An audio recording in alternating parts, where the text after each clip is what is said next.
Bismillahir Rahmanir Rahim. We are here now in the cave of the 7 sleepers, regarding whom Almighty Allah subhanahu wa ta'ala has mentioned in the Quran in Surah Al-Kahf that there were 7 of them and they slept here for 309 years.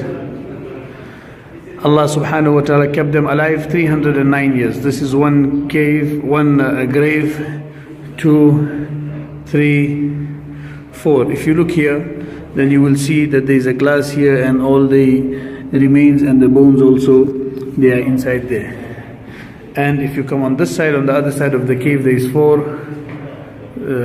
5, 6 and 7. Brother, الشمس تطلع من هنا غروب. Allah mentions that the sun, it used to set, and this is when the sun used to set on them from that direction, and this is when the sun used to rise. Allah mentions that there was a whole niche in the cave and the sun used to rise, and there's some remains from that time. There's a masjid on the top regarding which Almighty Allah subhanahu wa ta'ala mentions that those that came after them, they built a masjid in commemoration for them.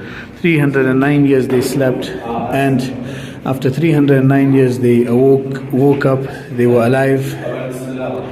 So this is from one of the signs of the miracles of the Quran. Allah give us the ability and bring us over and over again. We are here with London Council for Hajj and Umrah. Jazakallahu khair. Assalamu alaikum wa rahmatullah.